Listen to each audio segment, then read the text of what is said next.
Hi, everybody. I am John Lux. I am the Executive Director of Film Florida. And after our summer break, welcome to Film Florida Friday. Film Florida Fridays are interactive conversations about current topics, initiatives, and relationship building in Florida's screen production industry. Today, we have a conversation with David Morton, author of the book A Motion Picture Paradise, A History of Florida's Film and Television Industry. In a moment, we'll introduce David, then we'll ask some questions. During that time, we're going to ask everybody to keep their microphones on mute to avoid background noise. After we've gotten through initial questions, we'll open it up to the audience for questions and conversation. At that time, please use the hand raising function so we can call on you. As much as we want this to be conversational, we don't want people just blurting things out. We're going to ask everybody to keep their questions and comments brief in the interest of time and out of the fairness to others that want an opportunity, as our time is limited. Film Florida Fridays are free, as everybody knows, but we hope you'll consider donating $20.24 for our 2024 fundraising campaign. That donation link will be in the chat box as well as on our website. With that, let's start with some introductions. David, go ahead and introduce yourself and introduce us to the book. Thank you, John. And again, thank you for all the work that you're doing here at Film Florida. Film Florida was a huge help, especially in trying to untangle a lot of the more recent developments in Florida's film history. So a little bit about myself. I'm a lecturer in the film and history departments at the University of Central Florida. I also teach African American and public history at Stetson University. My PhD dissertation actually was on the history of the Florida film industry. And since the COVID lockdown, I needed a hobby, and I actually had a pretty productive hobby because it turned into this book right here. And this book basically does a very deep dive. It will tell the story of film production in Florida from the first filmmakers during the Spanish-American War era, all the way to the COVID-19 lockdown and the impact that it's had on our state industry. Excellent, excellent. And so let's kind of just jump right into our main questions here. So your book showcases how film and television were made, shows made in Florida have influenced the state's sense of identity. I want you to talk a little bit about the historical developments in the state's film industry, kind of in a broad sense. Excellent. So I'm going to go to screen share just so we have some things to talk through as we go along. Let me just go over here. All right. So that's, as I mentioned already, this is a history that is almost as big as the story of Florida and its modern development itself. We first see the arrival of cameramen for the Edison Manufacturing Company arrive during the outbreak of the Spanish-American War in 1898. And really, for the first several decades of Florida's film industry, it was a very highly sought-after secondary location, especially for motion picture companies associated with Thomas Edison. In 1917, there's a referendum on the film industry in the city of Jacksonville that eventually ends up unplugging a lot of those initial industry ties. And well, as we know from the broader sense of the film industry, many of those filmmakers end up going out west or dissipating elsewhere. Throughout much of the 20s, 30s, and early 40s, as Hollywood becomes the center of gravity for the American film industry, Florida did offer itself as a very valuable secondary location, and some very iconic films that we'll later be talking about in our discussion do come about during this era. It's really around the early 1960s with the rise of South Florida as a major television production center that we start to see Florida reassert its dominance within the spotlight to the point that by the year 1979, after California and New York, Florida was the third most sought after destination for film and television production. And of course, well, in more recent years, we've seen things more or less get unraveled. And what I found very fascinating about the more recent unravelings that we've seen is the parallels that occurred over 100 years ago. Mark Twain had said, history doesn't repeat itself, but it does rhyme. And there are a lot of very interesting rhythm and beats that we can look at when we do tell the story of Florida film. And David, you mentioned, that you needed a hobby during the COVID situation, but other than that, what was your inspiration for writing the book? Why did you want to do this? That's a great question. So I first came to Florida in 2010. A friend of mine was taking classes at Burt Reynolds Film Institute down in Jupiter, and he was running pretty regular auditions down in Miami back when Burn Notice, Dexter, The Glades were all really in their heyday. And it was just like such a lively and exciting environment. I initially, aside before becoming an academic, wanted to get into film and television writing. So I've been very close to that community for a very long time. And when I eventually ended up transitioning into academic work, very early in my research, as I started trying to find a topic that would be my territory, I came across this photo that you see right here. This is a photo of the Kalem Company, probably 1 or 2 seasons into their stay in Jacksonville. And when I saw this photo, it just really drew me in. It looked like the people I knew from back when I would do these like really cheesy, low budget short films with friends. It looked like just people I knew, and I wanted to get to know them. Of course, having 100 years distance between me and this group makes it very hard to do so. So, this was my way of reaching out to people who I felt the kinship with and felt a connection to and wanted to learn more about. Interesting, interesting. And now you talk about the early 1900s, the efforts from the Edison Manufacturing Company and the referendum on the movies. How was, at that point, you had mentioned kind of the film industry was almost driven out of Florida at that time. Talk a little bit about that. Oh, sure. So just to start, maybe I'm going to pass through some of this. So basically, throughout much of the early 1910s, what we saw were a couple different companies that really became entrenched in North Florida's film production industry. The Kalem Company was associated with a much broader conglomerate called the Motion Picture Trust or Motion Picture Patents Company. In December of 1908, Thomas Edison consolidated 7 other motion picture companies together around his West Orange laboratory and also film production centers in Fort Lee, New Jersey. That same month, the mayor of New York issued a citywide Nickelodeon ban, shutting down all Nickelodeons and movie exhibition centers.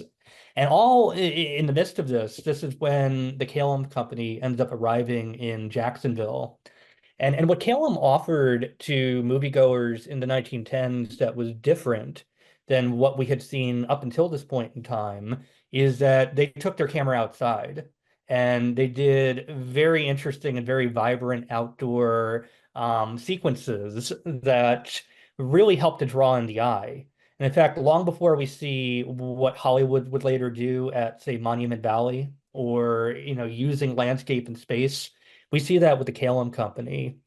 I have a couple silent films I'll talk through while I'm just describing and giving some examples of this. One of the most popular series that came from the Kalem Company was something called the Girl Spy series. Jean Gaultier, she was both the director and scenario writer for many of these films. And her, along with Sidney Olcott, who was another producer along with the Kalem Company, contrived the series of adventure stories that were about 10 to 15 minutes long, surrounding a real-life Confederate spy by the name of Belle Boyd. And this series really helped to first put Kalem on the map, but also it brought Florida into a much bigger spotlight. We have to think about Florida in this time period still very much as a frontier state, perhaps even more of a frontier state than California was in this moment in time. And what Calum offered, and what we're seeing just below here, is the use of landscape, space, and environment in a way that we did not see on camera up until this moment in time. Previously, you would have, this self-contained Black Maria stage where the camera would be in one place and people would stay very fixed and almost doing an adaptation of stage productions. This is really where Kalem began to offer something very different and unique. Soon after, other companies affiliated with Edison, but also other upstart production companies, soon began to answer what was known as the Call of Jacksonville. A initiative started called 27 Hours from Broadway. Back then, it was considered to be a quick 27-hour train ride to load up your equipment, bring your production down to Jacksonville, shoot the scenes that you needed, and then send the rushes back up to New York for processing and distribution. The first season that Jacksonville arrived, or that Kalem arrived in Jacksonville, they produced about 20 short subjects, and they had those subjects running in theater halls in New York within a matter of days after they ended up completing their shooting. In 1915, a mayor was elected by the name of John Edward Theodore Bowden. He preferred to go by the name Just Easy Times Boys instead. And he was very libertine, very bohemian, very interested in the arts and culture. And it was his goal to basically open up the motion picture industry to Jacksonville. And he had quite a bit of success initially as time went on. By 1916, Jacksonville ends up outproducing Southern California and Los Angeles nearly 3-1 in a number of films being made during that period. Problem was, though, that many of these films were, at least to a certain degree, quite disruptive. They often called for very large crowd scenes, and producers sometimes would be a little unscrupulous on how they would get a large crowd. They would yell fire, they would stage a bank robbery, or just something that could draw people into the street and then catch their attention. I have this example right here. This is called The Bouncing Baby, one of the films from Jacksonville's heyday. I'll silent it here. But as you can see here, it literally is going to feature a man in a very large baby costume going right down downtown Jacksonville. And this is a time where there's no permits, there's no additional, permission being asked for.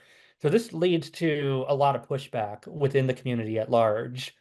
And ultimately, by 1917, when Bowden's up for re-election, we have a bigger referendum on whether or not the film industry will stay in Jacksonville. And as you can see, this is why it would be so disruptive. There's also a bigger political turn happening in Florida at the same time. This very intense looking guy right here was a one-eyed Baptist minister formerly from Alabama by the name of Sidney Katz. And he ends up running on the Prohibition Party platform in 1916. And prohibitionists, aside from hating alcohol and fun in general, also hated the movies. They felt that the movies were also a area for sin and vice and did not stand up to the proper Protestant work ethic. And Katz ends up getting elected, and he basically changes the dimensions of politics in Florida. John W. Martin, who was Bowden's opponent in the 1917 race, wouldn't necessarily be a supporter of Katz, but he was somebody who effectively ended up arguing that the movies were disruptive, unprotestant-like, and ultimately ungodly. And well, Martin wins. He becomes mayor of Jacksonville for 3 terms, and then becomes governor of Florida during another very pivotal moment in the state's history. So that was like my very condensed version of that. Interesting. Now, Studio City had notable projects during Florida's land boom in the Great Depression era of the 20s and 30s. For those that may not know, share the significance of Studio City and then cover, the impact of their projects on Florida. Okay, so you mean Picture City? Yes, yes. Okay. Yes, so I think it's important to point out that Jacksonville wasn't the only place that movies were being made during this time. St. Augustine was a very important satellite to the Jacksonville film industry. Orlando had a flirtation. D.W. Griffith visited Fort Lauderdale multiple times between 1920 and 1922 to shoot several films. And Miami also had a studio center that nearly got off the ground and running until the 1926 hurricane wiped out almost the entire city, including the studio facilities.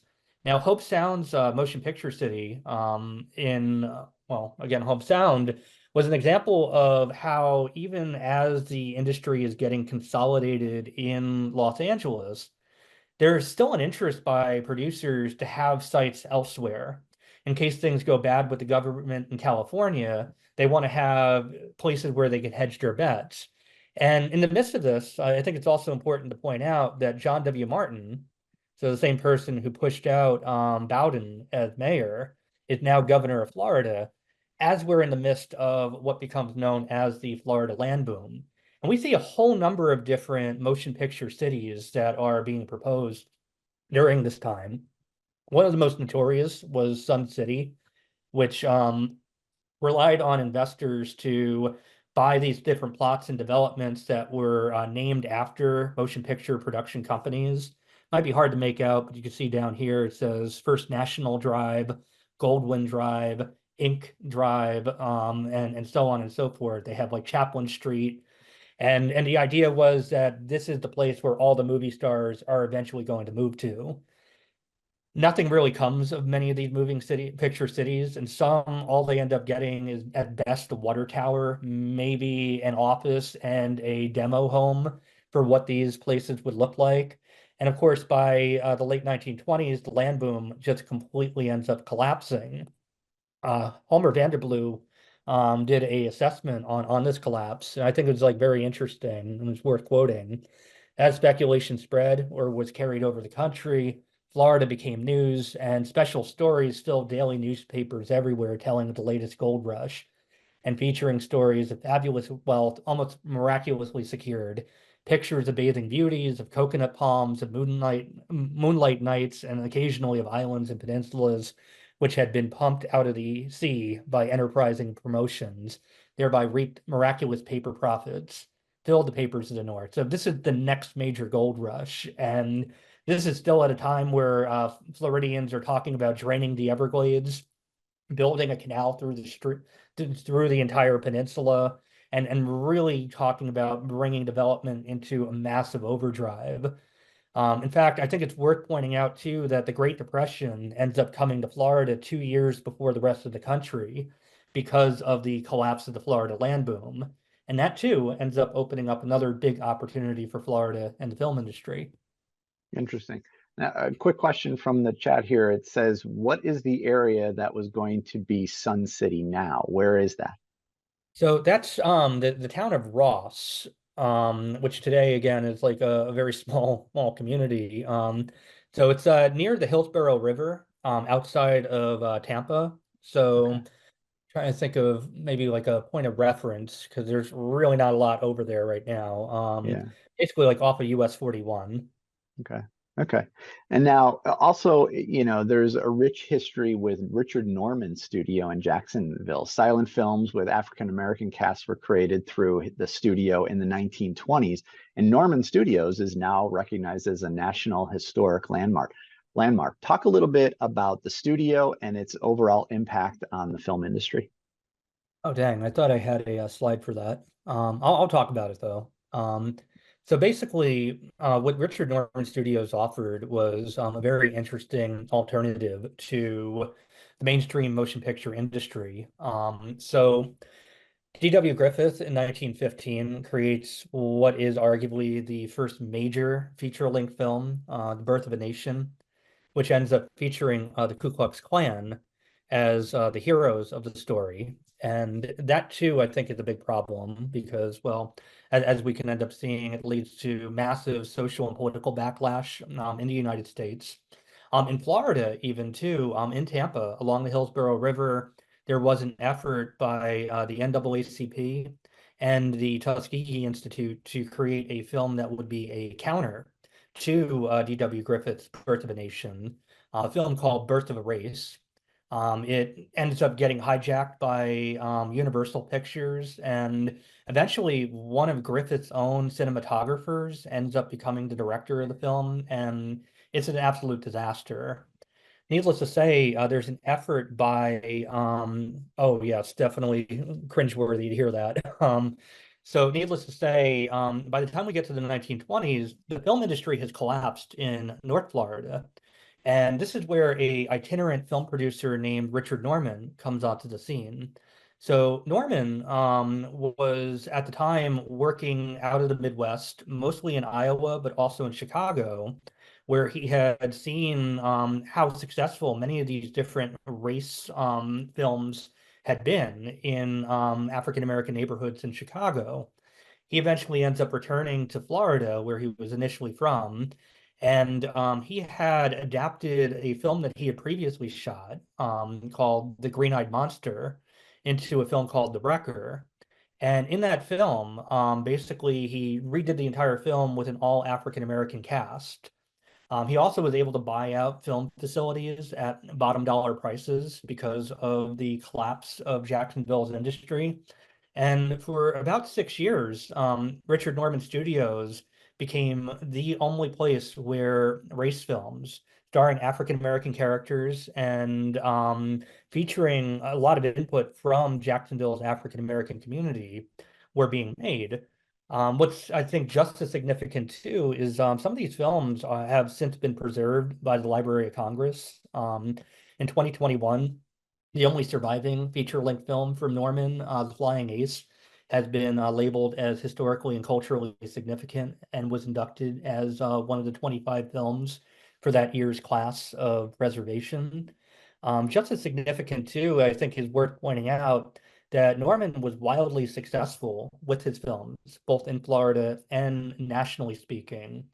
The tragedy of the situation was that Norman also anticipated the arrival of sound film, but he ended up investing in the wrong sound equipment, where the Warner Vitaphone became the standard that producers would eventually, or projectionists would eventually use. Norman invested in something called the camera phone that only ended up on about 6 projectors. And very soon after that, that's when the studio ended up becoming insolvent. And yes, you can actually get his films right on YouTube. Especially Flying Ace, you have a really good preserved copy. Criterion also has a really nice up-to-date version of it. Yeah, Norman Studios is a wonderful place. And now the Springs is obviously has great history in our state. Share a little bit about the significance of filming in Silver Springs in the Ocala National Forest in the 1940s and 50s. Oh yes, so yeah, I'll play another clip while I'm talking here, just without sound. So basically, around the 1920s, we are starting to see a tourism boom in Florida. At this point, we're seeing US 1 being completed and these different road networks that are also bringing a group of what we call tin can tourists. They're looking for just basically tchotchke roadside stops along the way, and of course Florida has a absolutely marvelous environmental landscape, and this is where Carl Ray and Shorty Davison end up establishing Silver Springs as a tourist destination. In fact, by the late 1920s, Paramount Studios ends up shooting several sports films and Olympic diving films, actually starring none other than Johnny Weissmuller, who later became Tarzan the Ape Man. And eventually, a Ocala-based swim teacher by the name of Newton Perry, who later would go on to establish Weeki Wachee Springs, had created these like really interesting dynamic underwater shows. And some of the earliest developments in underwater film photography were worked on, developed, and refined, and I would say perfected right in Silver Springs. Interesting. That's really cool.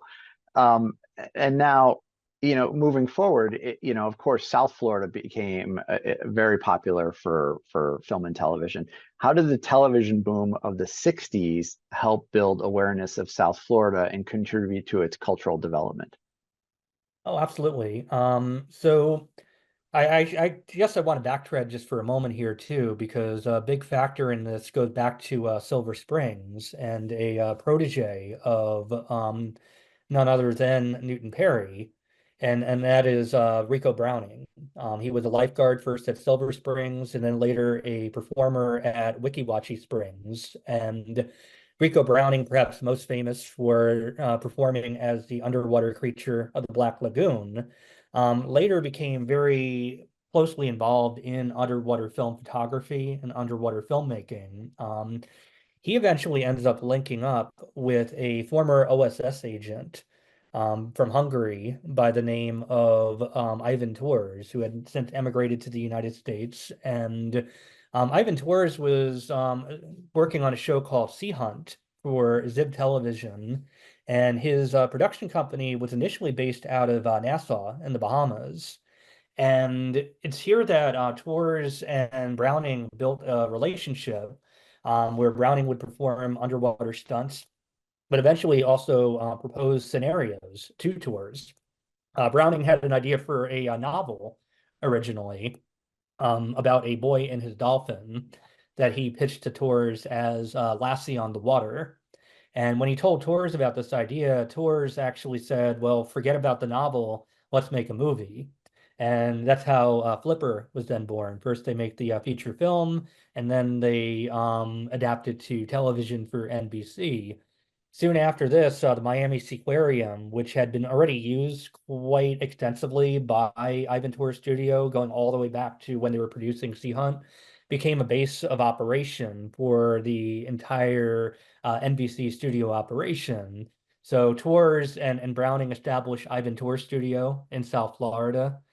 Jackie Gleason, who is coming fresh off of The Honeymooners and the great success of his own Jackie Gleason show, eventually also convinces CBS to build a studio pretty close by, just so he had access to his favorite golf courses. And this is really where we see South Florida becoming one of the major hedging points for the emerging television industry. I think it's also worth pointing out ABC Studios had a base of operations at Weeki Wachee Springs at the same time. So all the big three television networks were very active in Florida in the 1960s. Yeah, and it's important to note Rico Browning is an official Film Florida legend, so more ties between what you're doing and some of the important people that we've seen from the organization. And then in the 1970s and 80s, we see further development of the Florida Motion Picture Television Association and Florida's rise to become #3 in motion picture producer in the United States, as you mentioned earlier. How did this period develop Florida's culture overall and on the national film scene? Oh, that's a very good question. So, by the early 1970s, we have Reuben Askew as governor of Florida, and Askew himself was not a movie buff. It was said that he had seen maybe 3 movies in his lifetime, but he's willing to recognize the political opportunity when it does happen. The problem was that a newly elected governor of Georgia was a very well-known movie buff. In fact, there's a whole register in the Library of Congress of every movie that Jimmy Carter later had screened during his time in the White House. And one of the earliest initiatives of the Carter administration during his time as governor of Georgia was to pursue the feature film industry with the same vigor used in bringing Japanese zipper making, northeastern bed making, and other industries to the state. Burt Reynolds, who again I had some very brief interactions with back in the 2010s, had quite a bit to say about this moment in time, especially in the 70s, where a number of Florida set films ended up being relocated to Georgia.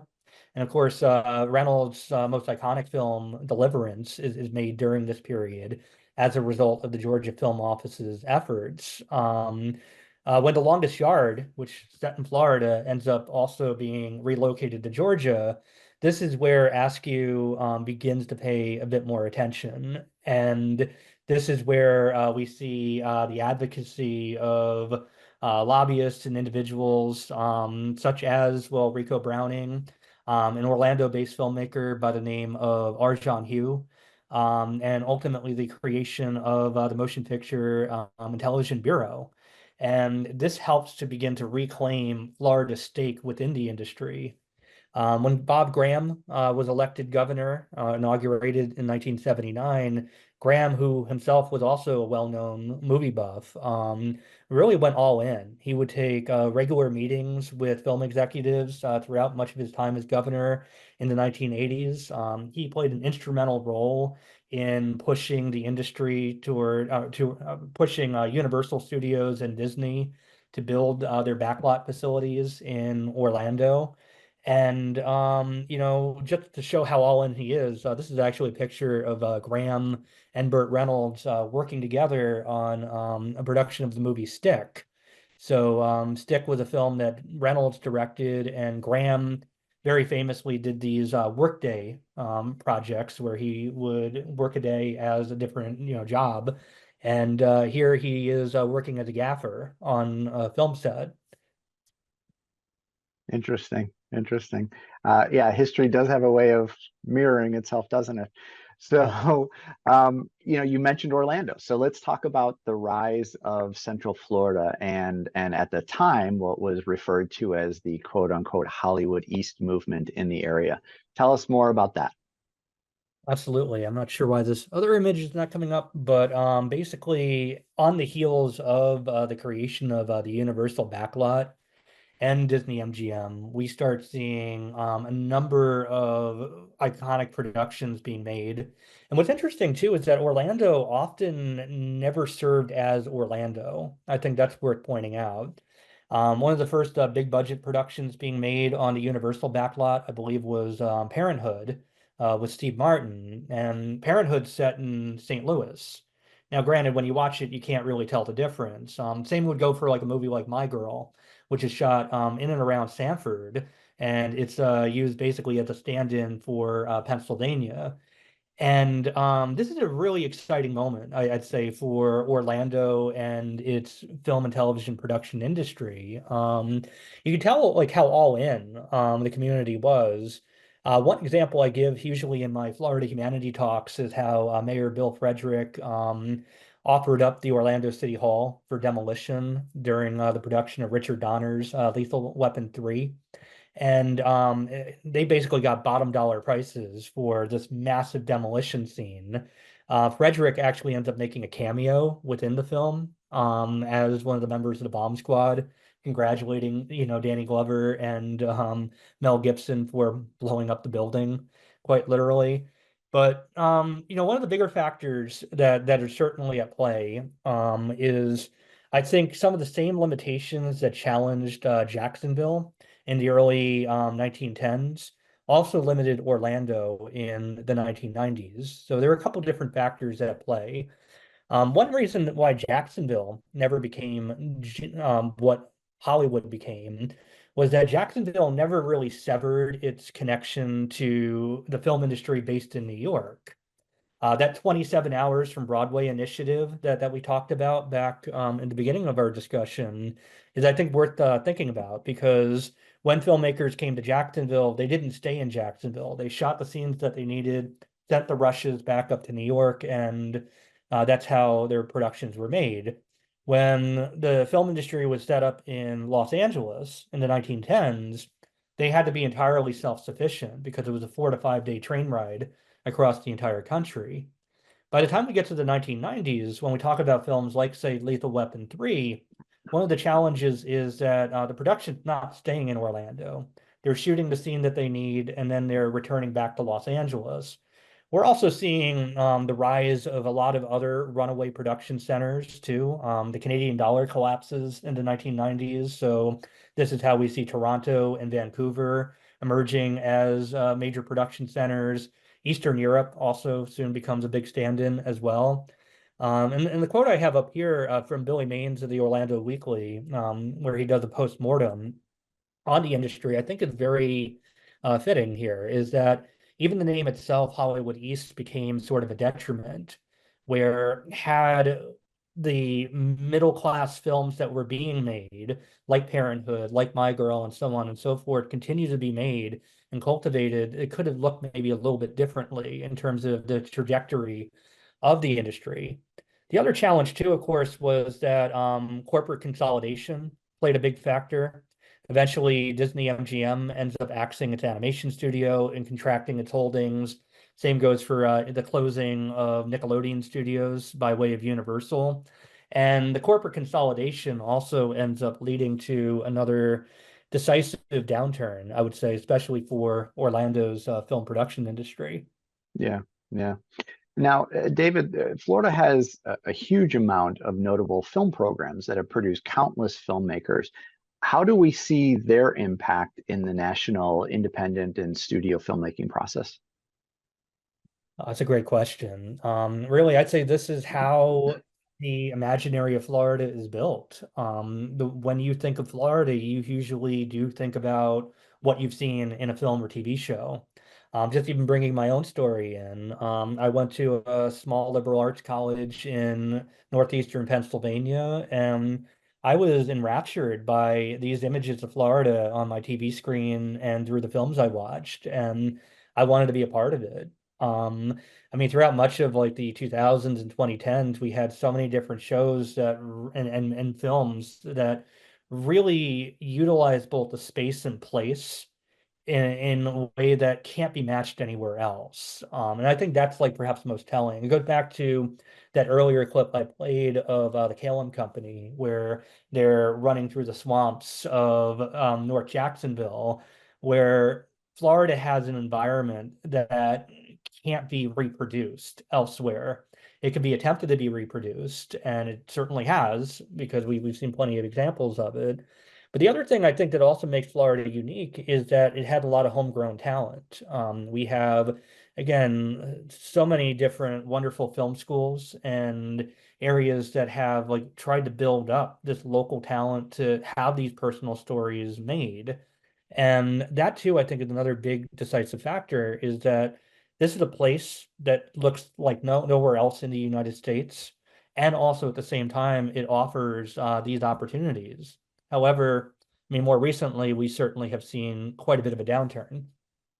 Yeah, yeah. Now, you mentioned that your research started with your dissertation writing process. Talk a little bit about what it was like to develop your work into a book. Yeah, so doing this during the pandemic was fun, to say the least. If anything, it was good just to have something to distract myself. My dissertation was written with a very hard deadline in mind. I had to do my entire presentation and defense within about a year after I proposed my project. So some of that was like a fever dream, the dissertation writing process. I remember I wrote about 87 pages in probably less than 2 weeks, Mm, where I mean, I was just running nothing on like anxiety and caffeine the entire time. And I was also dating my wife at the same time too. So like building a new relationship in my life, and it was a lot, to say the least. And I mean, I wouldn't say any of the work I did in my dissertation was sloppy necessarily, but it was rushed. Where I mean, everything I had held up in terms of the research, but I made a lot of time jumps. Some of the connections weren't fully manifested in that same way. So the book writing process, and especially writing a lot during lockdown, it allowed me just to slow down, go back through like the outline that I already had, and really fill in a lot more of the notable gaps. And that really helped too. I mean, I had gotten married, I'd moved into a house, I had like my own space that was like very self-contained, built this office right here. So really it was like an absolute pleasure. And like I mentioned already, what drew me to this project was I wanted to get to know these people who have been so involved in the industry from quite literally its beginning. And it was an absolute pleasure just getting to know and spend time like in these different periods of Florida history. interesting. So those in the audience, we're wrapping the formal part of our questions for David. So if you all have questions, please start using the hand raising function in Zoom, and we'll start calling on you individually. But David, I did want to touch base on the industry's commercial and independent film productions, because they have always done well, continue to do well, and hopefully, will do well in the future. Talk about that sector of the industry in Florida, and a little bit about the history. Oh yeah, so I mean, Florida has a very long history of very iconic independent films. One of my favorite filmmakers that I researched was Arjan Hugh, based out of Orlando, and Arjan Hugh, I think, really embodies a lot of that rebel spirit that Floridian storytellers have. Often these are movies made on less than a shoestring budget, and yet like he had very consistent friends who would come back for cameos in a number of different films. One of my favorites to talk about was UCF's own Miami Connection, directed and produced by YK Kim. Story about a group of Taekwondo masters who are also rock and roll stars who have to stop a gang of cocaine dealing ninjas from invading UCF in Orlando. I mean, again, you can't come up with these stories elsewhere, right? And then, of course, like even my own experiences working out of BRIFT, the Burt Reynolds Institute of Film and Theater, I had gotten to know very closely a lot of independent producers and storytellers, and that I think is like part of what really brings in like the heart of my narrative in motion picture paradise is that it is these little guys to a certain extent. I had the pleasure of hosting Victor Nunez for a film talk about 9 years ago at UCF, and we had a chance to have tacos together afterward, and just like learning, like even from him, about what his motivations were to tell these stories. How Nunez never saw himself as a regional filmmaker or a regional storyteller, but as a very universal, observer of the human condition, and using Florida as that base. And I think that's like what we constantly offer here in the state. Yeah, that's a really good point. And for those of you who may not be listening to the Film Florida podcast, and if you're not, you're missing out. From one of those, social media, how it started, how it's going now. If you go back, David was actually our only two-part podcast that we've ever done with Film Florida podcast.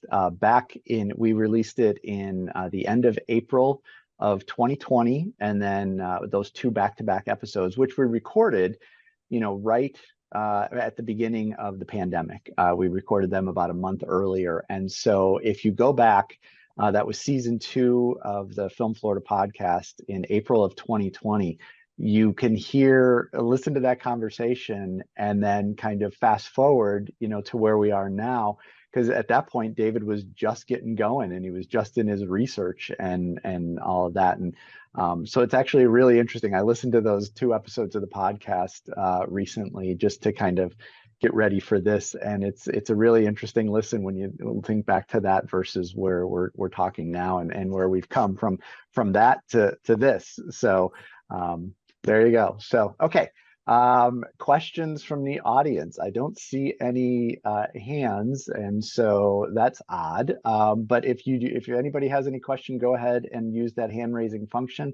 Otherwise, we will keep going. So, David, I mean, as you and I talked, it's kind of impossible to get your entire book in like an hour-long lecture conversation like this. So, what did we miss? What else is worth mentioning that we didn't kind of hit on the Oh boy. important points here?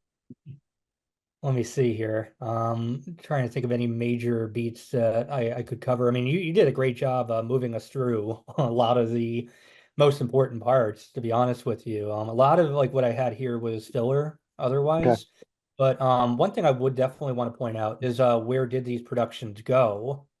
And that's become sort of a punchline, like within the industry more recently, right? Is that we've seen a lot of what Florida has to offer now being produced elsewhere. That said, we've also seen a lot of really cool, exciting opportunities. More recently, I've gotten into the show Bad Monkey on Apple TV.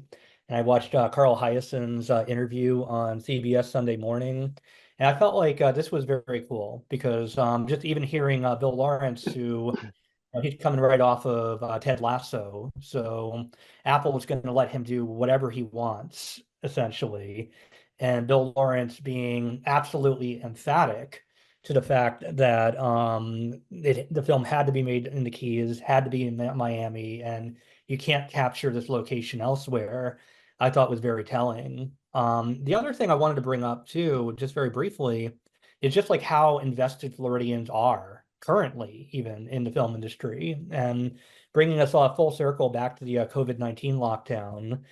This is actually where I opened my book and I closed my book. Almost think of it like you're going to the movies and then you're going to get this whole, story. So in March and April of 2020, all of the first run box office receipts in the US actually came out of only one place, and that was the Ocala Drive-In. And I thought it was very telling, that out of anywhere, it was here in Florida that people were still going to the movies. I mean, only about $3,000 were contributed altogether, like during that 2 week stretch. But the Watsky family who own that drive-in, they also have their own history of working as projectionists going all the way back to the Spanish influenza pandemic. So John Watsky's father was a projectionist in New Orleans during the influenza pandemic, and he actually helped to form a projectionist union to help make sure that movie exhibitors who were basically shut out during the Spanish influenza pandemic still were able to put food on the table. And here we had this, great community space that was giving people much needed relief in this very, very trying time. One thing you may notice if you do listen to the podcast episode, I may sound a little stressed, and at least you know why. There you go.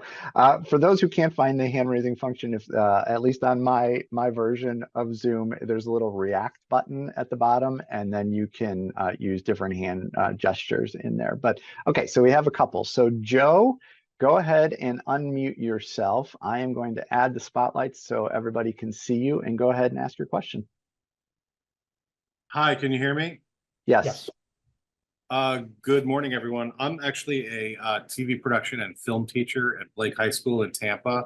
So I was sporadically listening and then helping students. They were actually editing their movie reviews during this Zoom. So those that were done were watching. Anyway, my class is empty now, so I can speak freely.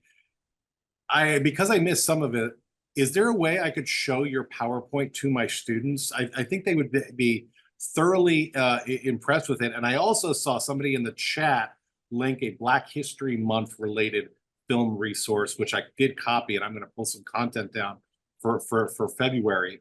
So if I send you my email, would that be something you'll allow me to show my students? Again, I'm at Blake High School in Tampa, Florida. We're a magnet school. I teach digital cinema and TV production. Yeah, that'd be no problem. So John, I shared you the link too, right? So you can distribute that among members. That's not a problem. Okay. Thank you. I'm looking forward to having my students sign in second period every Friday. I'm going to make this a regular thing. Oh, awesome. Excellent. Love to hear it. Love to hear it. Thanks, Joe.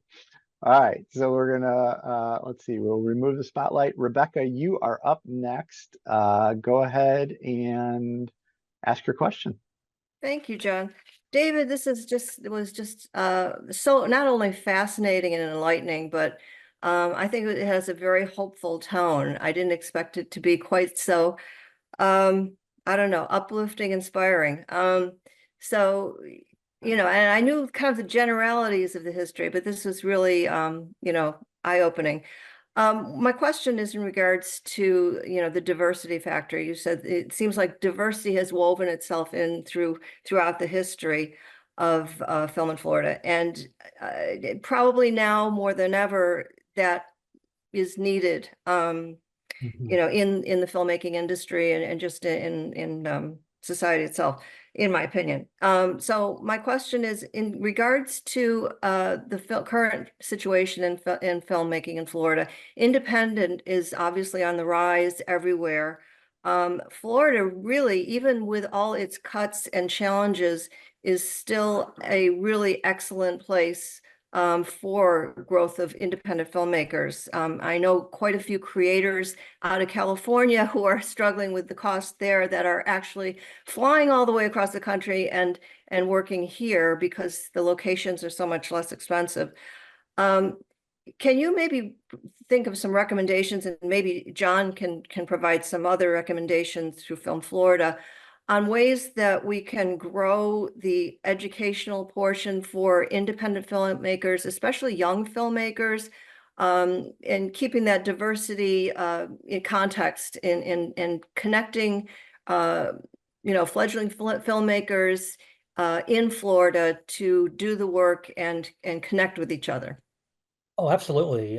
So back in the 70s and 80s, there were screenwriting contests that were hosted by the state government. And that was like one way to just incentivize young filmmakers to try to get their stories out there at the baseline. That could be one possibility. Another thing that we could perhaps do is continue to build out what we already have within our infrastructure in our film schools. I think one of the challenges I teach at UCF is that unfortunately a lot of our students are still eyeing to go eventually somewhere else. We tell them to go to Albuquerque, Wilmington, Atlanta, and again, keeping that talent, like you mentioned, our strength is our diversity.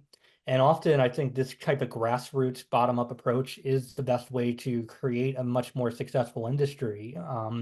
What comes to mind is Orson Welles' quote in The Third Man, where there's this scene where he talks about how during the Italian Renaissance, the Medici's like ran a reign of terror through the countryside, and in the midst of that, what do we get? Leonardo da Vinci, Michelangelo, and the Italian Renaissance. And Switzerland, on the other hand, had had 500 years of peace and democracy, and what do they produce? The cuckoo clock. So, here in Florida, sometimes even that stress can end up creating even greater points of opportunity for some really spectacular storytelling. Thank And you. I'll just chime in on there are a number of low budget grants that are available now that really weren't available 5 years ago. I know Women in Film has some grants available for lower budget stuff. Film Florida has a couple of grants that are available. We've been giving out more money in the last couple of years than in the previous decade combined. And then both Jacksonville and Broward County now have emerging filmmaker type grant programs for low budget films, so people can apply and get funding, because ultimately, I think the biggest challenge to independents and up and comers are the funding to actually make the content. And the only way to get good at doing something is to practice it, and having the ability to go out and actually practice the craft is key. And so I think you're seeing a lot more funding options that are out there. And I just named the four. I mean, there are a lot of other smaller ones that are, both national and here within the state that have different types of grants available to them. So, okay. One question, David, I want you to touch on real quick from the chat is, how quickly does the book ship if somebody ordered it today? Oh, nice. So if you're doing it through UPF Press, they should be pretty quick. When I had some friends who got copies of the book before I got my own like advanced copies, so they should be very, very fast with their turnaround right now. Good, good. Okay, Jacob, we're gonna bring you down. Go ahead and unmute yourself and go ahead and ask your question. Hello, can you guys hear me? Yes. Yes. All right. Hi, I'm Jacob. I go to the University of Tampa. I am currently studying film. My question is, how has the current political landscape of Florida with, the current governor and the current administration in place? I mean, they're very open and about their sentiment towards the arts and whatnot. It does come across as very concerning for the future of not just film but the arts in general in the state of Florida. How has the current political landscape in the state has it made it more difficult to film here, or has it, I mean, has it like steered away film productions? Because I know like Atlanta is currently like a huge hotspot for the Southeast here for filming and whatnot. So I'm just wondering, how has Florida's current political landscape impacted the production of film within the state? Well, that's a spectacular question. I have a lot of thoughts that I'll keep very polite in this discussion. But really, first and foremost, I would point out though, like states like Georgia, Texas, North Carolina, these are not, I mean, these are still pretty red meat states in their own right. Louisiana too. And they are also passing many of these same kinds of problematic legislations that are adding to some of the existing tension. I think part of it too is just, again, we need that infrastructure.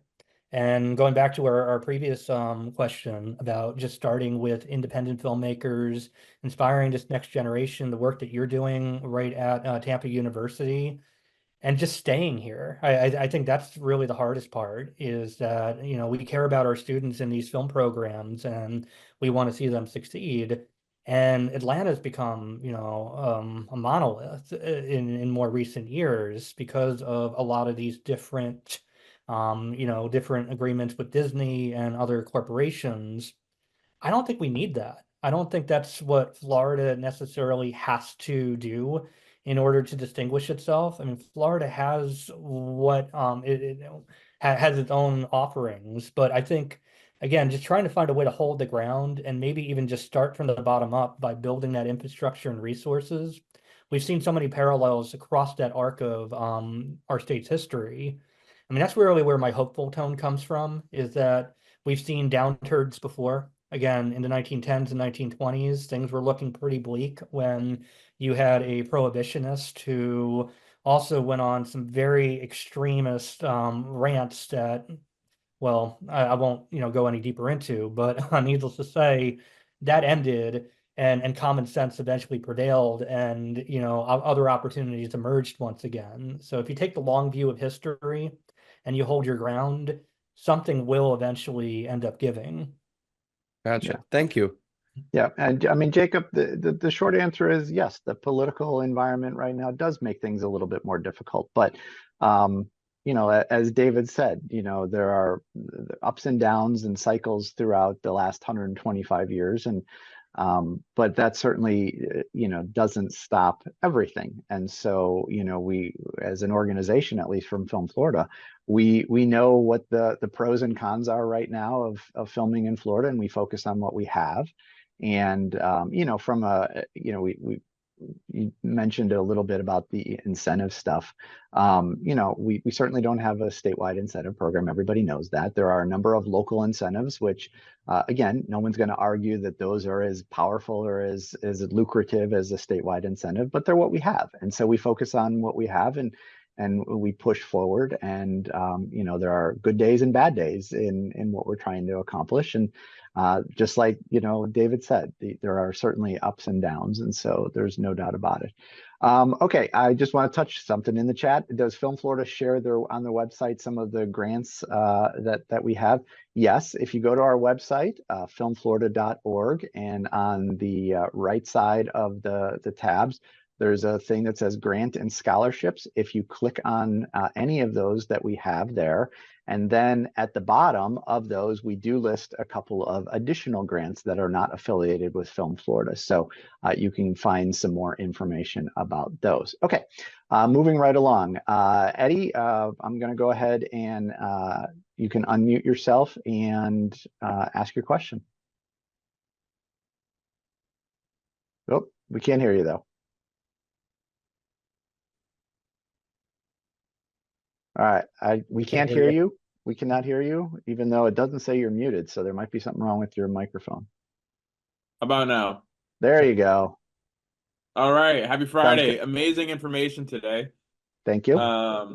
And I guess I have a few questions. One to start off that you just mentioned. Where on the Film Florida website do you also have the list or cities, local incentives? That is also Yep, that is also there as well. Also towards the right side, under statewide resources, you'll see a tab if you go down that says incentive programs. Great. I'll check that out.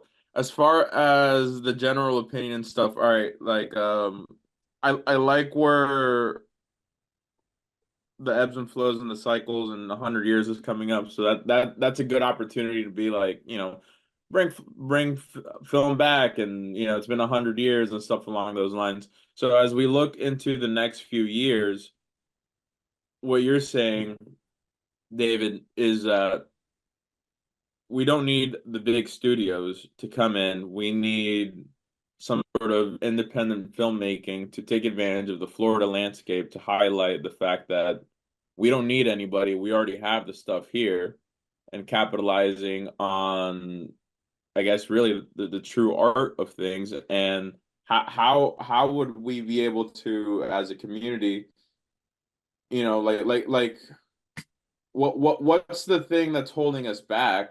Or is it just you know what I'm saying? And I've been acting for a couple of years, and now I'm diving more into the whole aspect of behind the scenes stuff, because I feel like, hey, there needs to be that collective group. I don't want to leave Florida to go to New York or LA. I'm a little bit competitive sometimes, and I'm like, you know what? Screw those those big cities. Like, we got the stuff here, we got the talent here, because we do. So, yeah, I guess what is the true thing that's holding us back, and what is the difference that we can make as a community, or even starting as an individual, and maybe production and stuff. Sorry if that was like kind of crazy, but No, I think we got it. David, what do Yeah. you give your opinion? What's holding us back? So, I mean, I can sympathize with your situation too. Again, I came here in the 2010s when business was booming down in South Florida.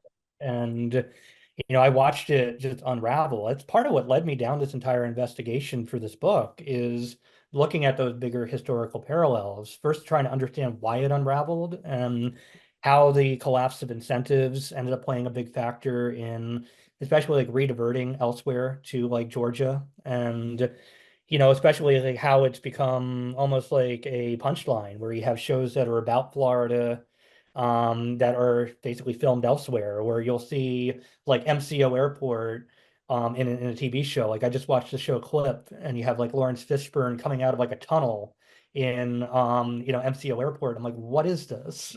So, like you're watching as these like spaces are not being used and utilized in that same way.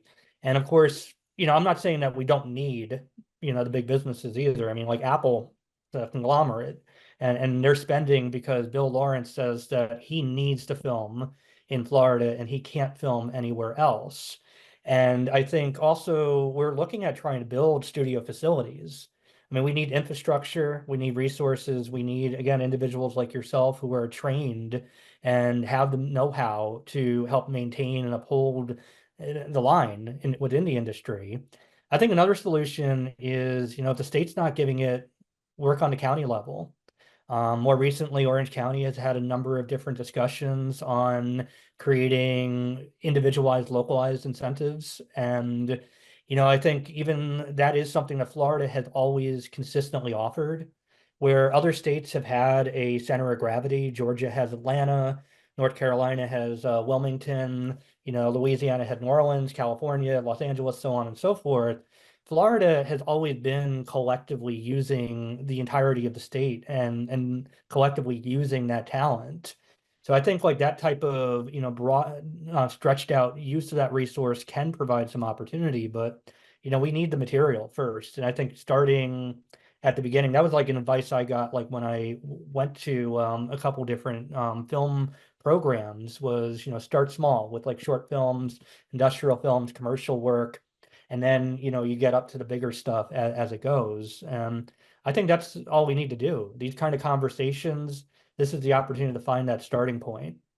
And I'll just chime in. I mean, my opinion, I think it's a bit of self-fulfilling prophecy. For the last decade, a lot of people have said, well, Florida can't do this, can't do that because we don't have incentives. And so we've already made up our mind that we can't be as successful as we want to be because we're using the lack of incentive as a crutch.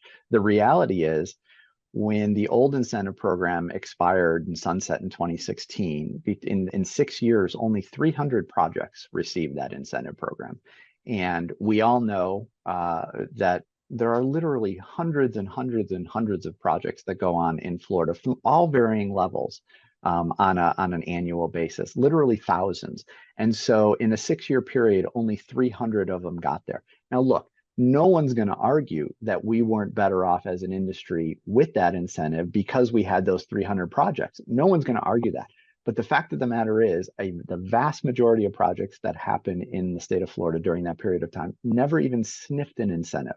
So there were a lot of projects going on, and certainly perception hurts.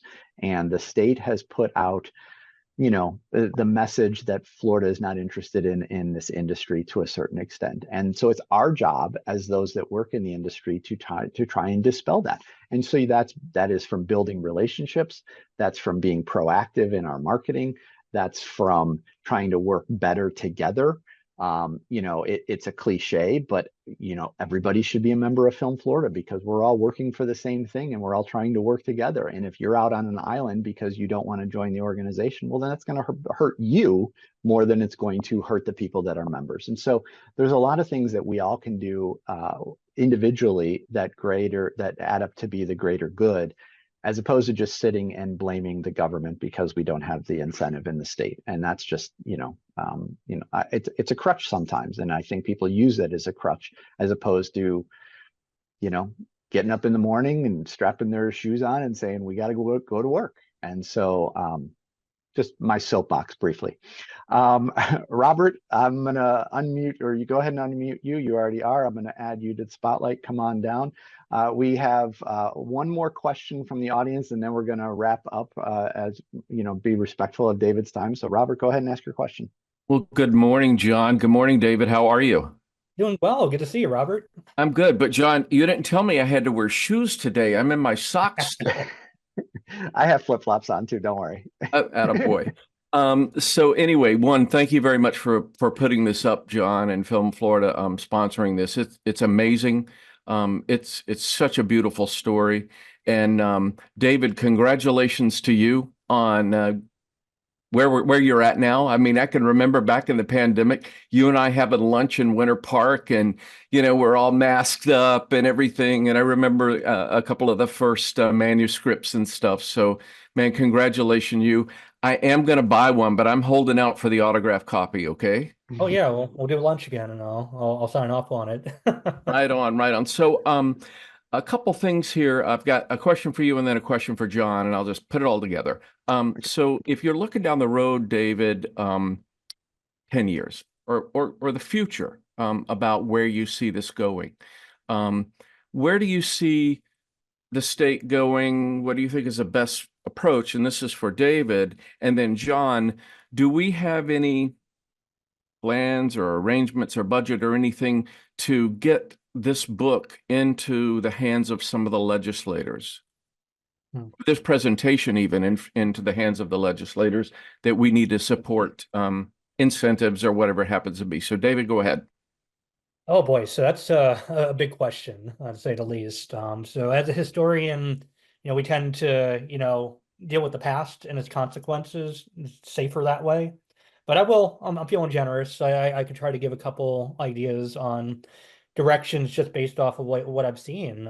First of all, the industry has just changed so much. I mean, even from my own experience, when I was trying to do indie film work, I had like a mini DV camera that I bought from a B&H in New York, had to pay thousands of dollars. And I mean, I still have it collecting dust as like a relic of the past, but I mean, this right here can shoot a better quality film than what I tried shooting when I was doing film work 10 or 15 years ago.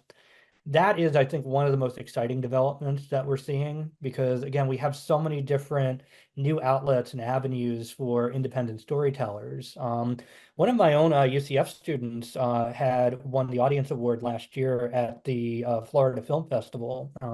Sarah Holland, she produced a film called Egghead and Twinkie, and again, leads into like a lot of that diversity and very personal type of Florida story. And I felt like her film really helped to embody a lot of like what local Florida-based filmmakers couldn't provide. So I think like again, and her production I think was like 70 or $80,000 altogether, but it looks good and it was, you know, a fully enjoyable ride. We could find ways to like bring down cost and make these productions far more accessible and open. Again, social media and like YouTube and all that had now made it so much easier also to just get your, you know, story out there. So 10 years from now, whew, the industry is going to look a lot different. I mean, we definitely have seen a lot of disruptions more recently with the writer's strike, the SGA strike, and that too is like where we're seeing the sort of battle of wills happening. To some degree, I see greater consolidation. I don't see less, at least industry-wide on a grander scale, but it also is going to open up this outlet. One thing I've noticed is that we don't have middle class cinema anymore. Like back when I was growing up in the 90s, like we would, you know, go to the Megaplex and, you know, you would have like 10, 12 different movies that you could select from. And some of these are made on like $4 or $5 million budgets. They're awesome. And we have such a lack of that at this moment in time, just industry wide. I think that's going to open up a little bit more in the near future. I'm hoping anyway. Thank you. What was the question for me? Oh, the presentation in the book. We've had discussions. Yes, I don't have anything that I'm at liberty to, you know, divulge further than that, but we are having discussions about that. Yes. All right. Thank you so much. I appreciate today. This was well worth putting time aside for. Thank you very much. Thank you, Robert. And Tom, if you want to go ahead and unmute yourself and ask your question, you will be the last one from the audience, and then we'll circle back. Tom, you there? I think we lost Tom. All right, so we lost Tom. All right, so let me remove that spotlight. We'll bring our notes back up. Okay, David, remind people where they can get the book. So if you have your phones ready, I have a QR code and make it even easier to get. Otherwise, if you go to the University Press of Florida website, just type in my book, you should be able to find the name. You will get sticker shock when you see the initial price. I had no say whatsoever in the setting of the price. But that said, if you type in my last name, you'll get a pretty substantial discount on the book at large. So that said, John, you also will share with everyone access and the link too, right? Yeah, we just put the link in the chat box with the code, and so we are good to go there. Tom, did you get your microphone back working, Tom?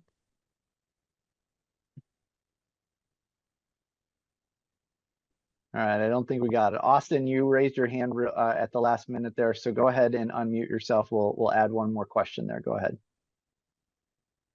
All right. Yes. Hello. You can hear me, I'm guessing. Yes. All right. Good. So I was wondering, probably a question that someone else might be able to answer, but hopefully one of you two could answer. But where would you say you would recommend getting my feet wet in the acting industry? Do you have an agent? I do not have an agent. There you go.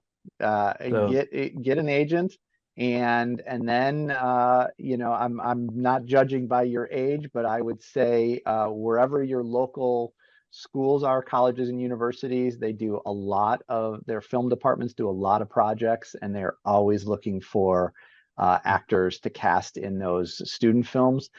If you send me an email offline and let me know where you're located, I can help connect you with some of the local institutions in your area. All right. Thank you. If you could like link your email and I can Sure. keep that. I'm going to put my email And you know what, I might as well ask Tom's question for him. Okay. He's asking about how AI will change movie making. Oh yeah. David, you got any thoughts on that? Thanks, A Austin. lot. Terrified of it. I really am. I Yeah, got, I do agree on that. yeah, and it's just like it definitely is going to add some different components for sure. It's a new frontier. I've become the old professor now, like where it's like very weird, where like I was the one embracing like new, uses of social media and like cutting edge technology 10 years from now, 10 years ago. And now 10 years later, I'm like, oh, this is terrifying. I honestly think it's too soon to tell, and that's like one of the biggest challenges is that like when you have this like new revolutionary technology along these lines. I'll give a big picture historical example, and that is, I mean, what I'm comparing like the arrival of ChatGPT and OpenAI to is Gutenberg and the printing press, and after the arrival of the printing press there's really no turning back. I mean, it coincides with the age of exploration, the entire, interconnectivity of the world at large. I mean, the telecommunications revolution of the 19th century, all of that is happening right now, and it's happening at lightning speed. And it's going to happen so fast that even our conversation that we're having now won't even look remotely the same even a year or two from now. But I think what we have to work on too, especially our ethics and ways of using it ultimately responsibly. One of the biggest challenges, of course, is that like AI, especially from a screenwriting standpoint, which is where I come from, you don't know where it's collecting its sources from. And ultimately, even just questions around copyright, individual agency, and all that are going to be a big, big point of discussion. So all I can do is point out the problems. I'll let you guys come up with the solutions there. Thanks for that. Robert, you got your hand back up. Make it a quick one and we'll let David go. Yeah, thanks, John. For Austin, you really can just, I mean, ultimately you do need an agent, but if you're just trying to get your feet wet, there's tons of independent films around here and they need help. And whether you're doing a PA job or you're in there acting, you can see how it transpires. It's a great place to get experience. And short films and independent filmmakers, they're always looking for help. So anyway, if you need to be pointed in those directions, you can just hit me up, go to my website, and I'll shoot you out some other information and make some connections. But there's plenty of opportunity. Ultimately, though, when you're working in the business, you need an agent.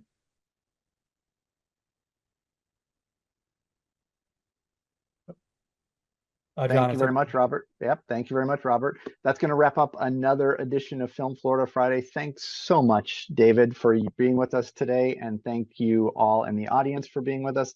Thanks to Katie Collins, who always helps wrangle and prepare for Film Florida Friday each month. We're back next month with a great discussion celebrating Hispanic Heritage Month. Be on the lookout for that email and on our social media. It was also in the chat box today.